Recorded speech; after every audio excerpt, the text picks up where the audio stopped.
Welcome back to the channel and the end of this very long project of mine, the big Mordheim board that I've been making since, I don't know, October. Now it's summer in the background, you can see, so this took about half a year, 8 months. I haven't actually kept count, I've just been at it. So for me this has been a kind of a special project. I've been dreaming of making this kind of board since I was like a kid, and I've been seeing some really talented people doing boards on Instagram and Facebook, especially Colty making a super cool Mordheim board, and Ken's Creative Madness creating several boards, but especially his first big one with yeah, it's just an incredible achievement.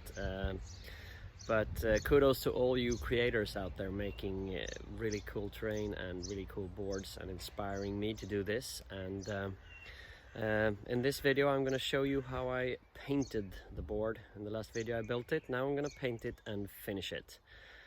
So I hope you like it and enjoy. See you at the end. Bye. The weather was really nice, so I got the boards outside and my big box of spray paints to give it a thorough base coat. I use mostly Games Workshop sprays, some Army Painter too, because Games Workshop stopped making a lot of colors, and Army Painter still makes a lot of them. I started by just giving this stonework base coat of Mechanica Standard Grey, everything just a solid grey foundation to start the stonework.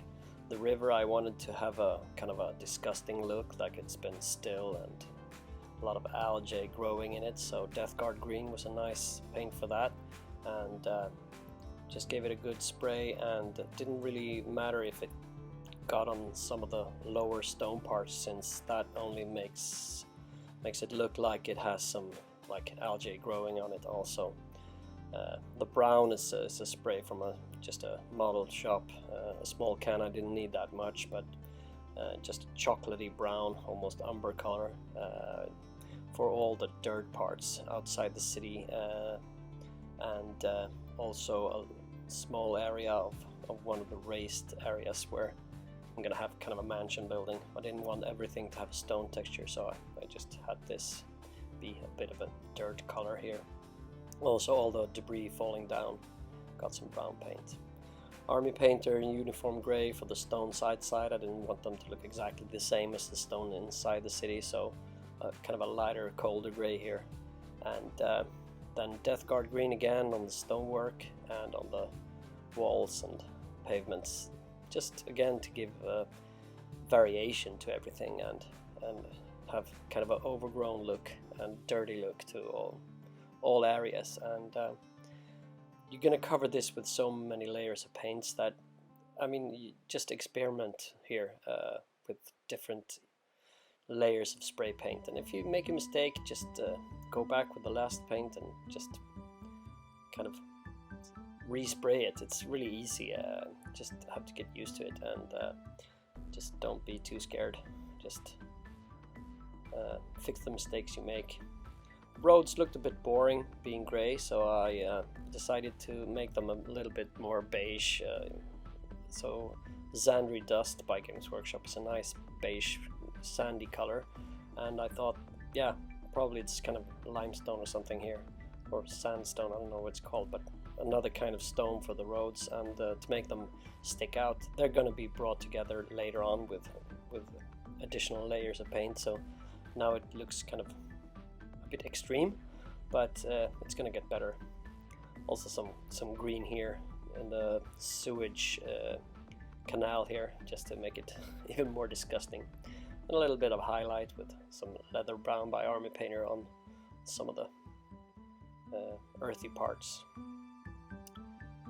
I took out the airbrush and started shading and detailing the boards, just a dark gray here along all the road parts, and the gravel that's been laying around on the roads. Also, I wanted to have a kind of a different color, So the gray here was used generously across the board, and just keep a steady hand and kind of follow the lines. It's not that hard, and again, it looks really weird at this stage because it's I mean, we're gonna shade this board and we're gonna highlight it, and it's gonna bring everything together. So don't be afraid if it looks a bit weird during the painting process, because it will.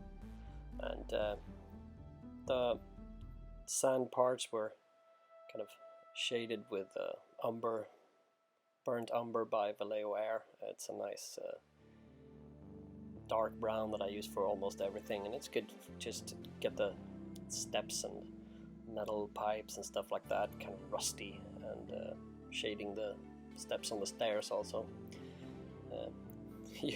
It's not that easy to paint when you have to reach across the board, but don't worry if it gets outside. It doesn't matter. It's gonna look pretty dirty in the end. So if you make mistakes, you're gonna cover them.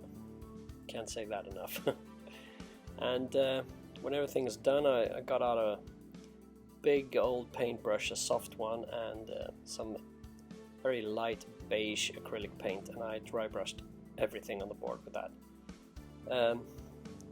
If you want, you can dry brush different areas with different paints, but I want this to be brought together more.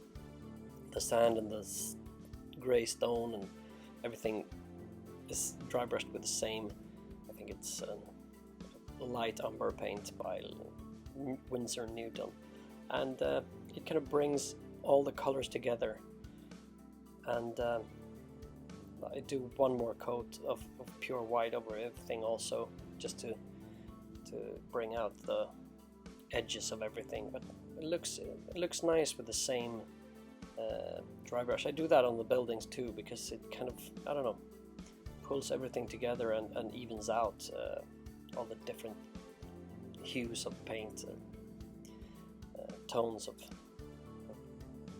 your colors. And yeah, it's just the way I do it, and it saves a lot of time. It's kind of lazy, but it works very well. So try it out and see for yourself. This is how it looks after dry brushing.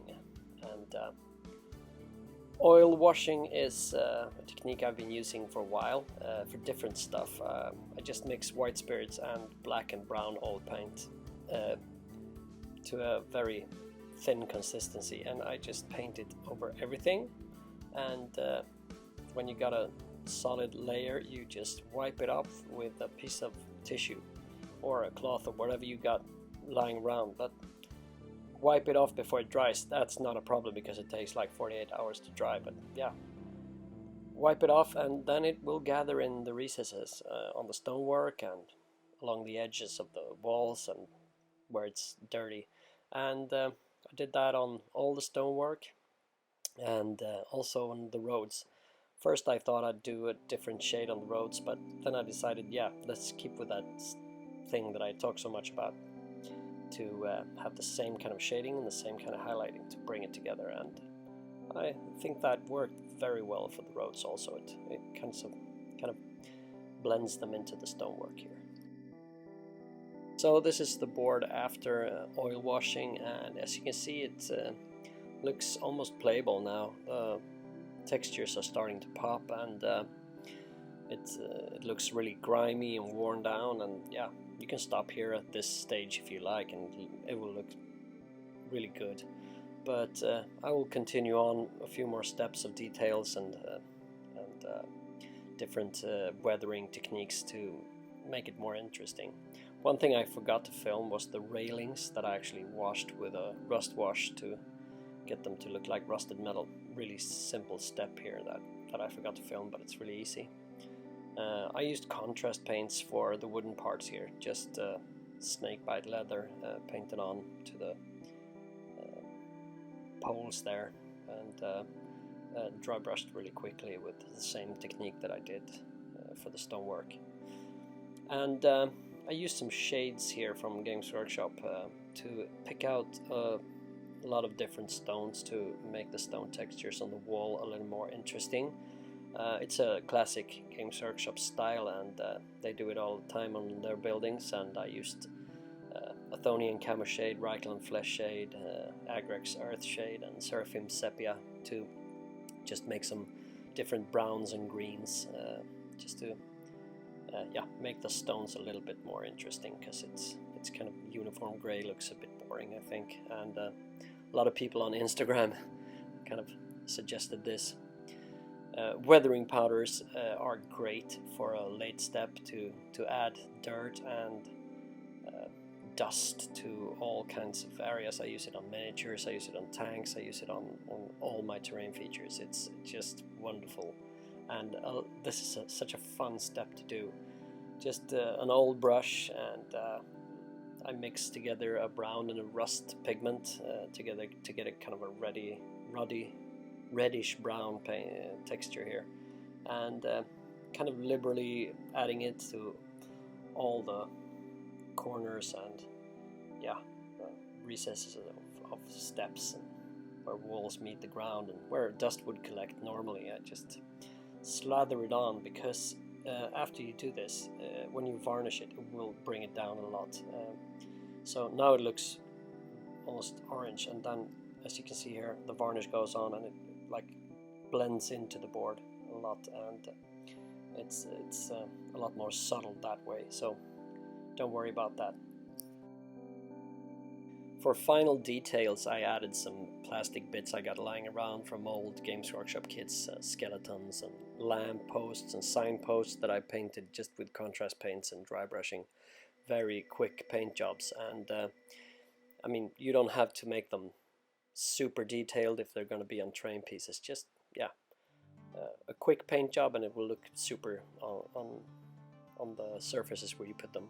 A few gravestones as a small burial place here where the mansion will be. Just a few of the servants died or something. They put them in the ground next to the house. Signpost here that I actually scribbled some little lettering on, just to, I love these tiny details that you can see if you go close enough. But these things actually, they bring the board so much to life that you shouldn't skip them. You should always do the extra little details, and it's totally worth it when you play a game on it and you see these little rats here I put on the docks, and small skulls in the corners, and it's cool when you can find new stuff every time you play on the board. You can find little details you didn't see the last time. The shipwreck was painted just like the other stuff, quick dry brush and oil wash and a few details picked out. Barrels and the boxes were printed, pulled down below the print surface in Cura to make them look like they sunk in the water. Really quick and easy job, and I had some planks from the Dark Realms docks that I just made into kind of a gangway or walkway here across where the bridge has fallen down into the river, and it's very mordheimy, I think, and looks kind of cool. And here are the docks from the same range. I laid them out so you can have a lot of access to all the parts of the board. I have a lot of those planks and ladders and walkways that you kind of put later on onto the different bridges and docks here to have accessibility all over the board. I glued a little piece of plastic that I cut from a blister pack and bent. I glued it with super glue from a pipe and painted it with Nurgle's Rot. It's a technical paint from Games Workshop. It's a glossy, sickly green paint, and poured some water effects on it to make it look like it was sewage water coming out of the pipe. An old arm from a plague bear, and some tentacle thing that I found in a box. I just painted them and put them in the sewage pipes and the grates to look like, little monsters peeking out. Also, I glued some leaves with the watered down PVA across the corners to make it look like dead leaves are falling all over the city. Grass tufts in the corners, just Games Workshop again, where you like them, and just have to know when to stop detailing. You can go on forever, but it doesn't look good when it's too much. I had some varnish glue that I mixed with green and brown paint and water that I poured in the bottom of this sewage canal here to have a sickly bottom layer before I started the resin pour on the water effects.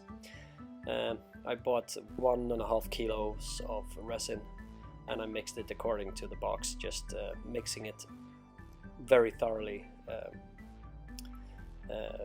for like 20 minutes or something. That's what everyone says, so I just mixed and mixed and mixed, and I used some resin tinting colors that I got from the same place I got the resin, and I just poured in more and more paint until I was satisfied. I should have added a lot more pigment to the mix. It looks fine here, but that's like 10 centimeters deep, and when I poured it on the board it's like 3 millimeters, and the pigment didn't do as much as I had planned. So next time I'll pour more pigment into the mix until it's almost like black. But it worked fine here on the sewage canal because I already made a layer of sickly green and glue on the bottom, so this had a better effect.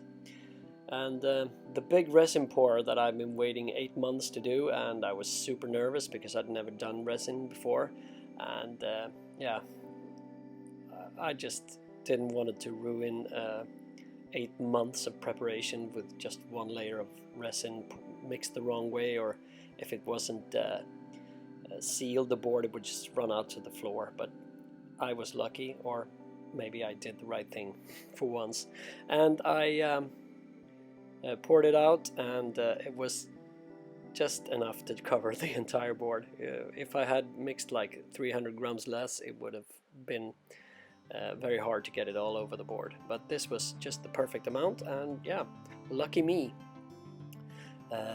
I carefully used a brush here to get it everywhere. You don't want to have patches of where the resin actually didn't reach, but you have a long time to do this because it takes 48 hours to cure, so take your time and just be careful, and don't get the resin on the board, on the stonework and stuff like that, because it's dry as gloss and you don't want that. So carefully take your time and do this until you're happy with it. I sprinkled a little bit more leaves onto the water to make it look like, yeah, you know, when a river's been still in the autumn for a long time and you get leaves and stuff just floating around. But yeah, I think it looks kind of gothic. I mixed in a little bit more green in the tiny amount of resin I got left, and I just poured that along the edges of the tower to make it look like there's a lot of algae there, or seaweed growing beneath the surface, and, or like the stonework is a bit visible beneath the surface, and I think that looked kind of nice. But I should have done more of this, but the resin, yeah, ran out of resin. So on the sewage canal here, I just poured a little bit more of the tinting colors and used the brush to spread it out to look like, yeah, whatever comes out of a sewage canal hole. You know what I mean. It created a kind of a disgusting look, and made the canal a little bit different from the riverbed, and yeah, looks disgusting. I used a heat gun to remove all bubbles in the resin. You can use a lighter, or your breath actually works sometimes, but this is how the board looks after the resin curing for 48 hours. It was a success. It didn't run onto the floor, and it hardened to a rock hard finish, and no dust gathered on it, so I'm really happy. And after this, it was time to put the terrain on the table. I've made so many videos on painting terrain that I didn't want to bore you with another one, but these buildings are painted exactly like the ones I did in previous videos, and I got them from several different manufacturers. It's Printable Scenery, 3D Layers Scenery, Infinite Dimensions, Dark Realms, and RM Printable Scenery, most of them. It's a nice collection, and I think they go together very well. And lots of props and boxes and carts and stuff like that scattered around the city, ladders and walkways and stuff. Just making the board accessible and creating a gothic kind of ruined feel to it, and I'm really happy with how it came out. It was such a fun project to do. I hope you enjoyed watching these videos, and I really encourage you to make your own board if you can. If you have 3D printers, it's it's a dream project. Just go for it and enjoy yourself.